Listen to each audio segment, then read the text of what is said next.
एक बहुत ही सुंदर प्रसंग याद आया।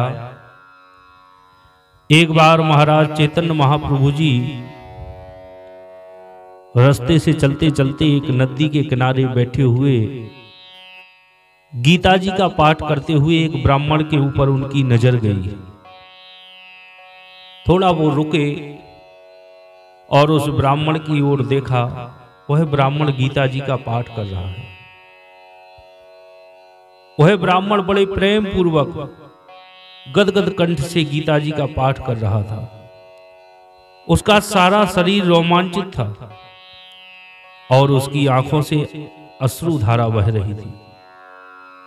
भगवान भी कहते हैं कि मम गुण गावत पुलक शरीरा, गदगद गिरा नयन बह नीरा।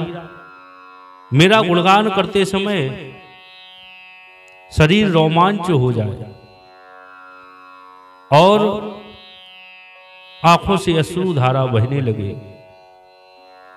आज ऐसी स्थिति को देखकर चैतन्य महाप्रभु जी ने उस ब्राह्मण के उच्चारण को जब श्रवण किया तो अशुद्ध उच्चारण गीता जी का था, लेकिन फिर भी वो अशुद्ध उच्चारण करने के बाद भी भाव पूर्ण था उसका। और भगवान तीन चीजों से मिलते, या तो हमारा भाव अच्छा हो, या भरोसा हो, या भोलापन हो। तो उसका भाव श्रेष्ठ था। जब उसका पाठ पूर्ण हुआ तो चैतन्य महाप्रभु जी ने पूछा उसे इस पाठ करने में कितना आनंद मिल रहा था, जिसके कारण पाठ करते समय उसकी ऐसी दशा हो रही थी। वह ब्राह्मण बोला, हे प्रभु, मैं निराक्षर हूं, मैं मूर्ख ब्राह्मण हूं, लेकिन मेरे गुरुदेव ने मुझे गीता का पाठ करने का आदेश दिया है। मुझे गीता के अर्थ का ज्ञान नहीं है, लेकिन मैं जब पाठ करता हूं तो इस बात का ध्यान करता हूं कि सफेद रंग के घोड़े से जुता हुआ एक बहुत सुंदर रथ है। उस रथ की ध्वजा जो है, उस ध्वजा पर हनुमान जी विराजमान हैं। रथ में अर्जुन जो शोक के भाव से धनुष को नीचे रखकर बैठा हुआ है और भगवान कृष्ण सारथी की जगह बैठकर मुस्कुराते हुए अर्जुन को गीता का उपदेश कर रहे हैं।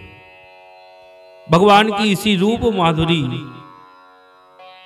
इस छवि का दर्शन करते हुए और मैं अपने आप को भूल जाता हूं। हे प्रभु, जब मैं पाठ करता था तो आरंभ में लोग तो मेरा पाठ सुनकर हंसते थे, मुझे बुरा भला भी कहते थे। अब वह क्या कहते हैं इस बात का मुझे ज्ञान ही नहीं है, क्योंकि मुझे इस पाठ में इतना रस आने लगा कि मैं संसार को एकदम भूल जाता हूं।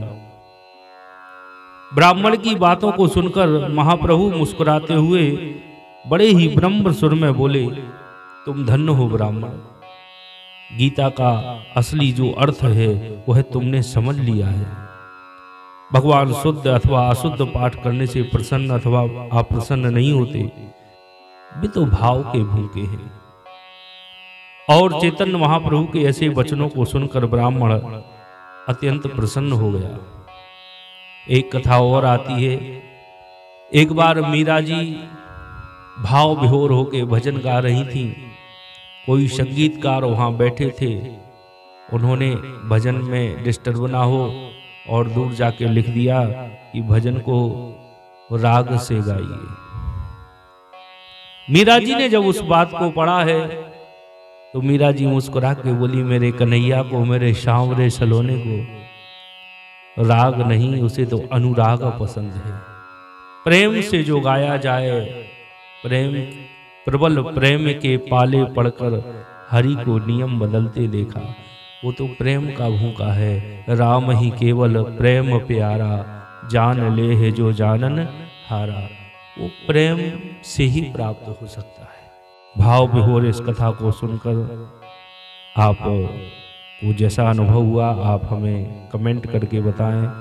मेरा सनातन शिव धाम चैनल को सब्सक्राइब करें, शेयर करें और सनातन से जुड़े रहें। जय श्री राम, जय श्री राधे श्याम।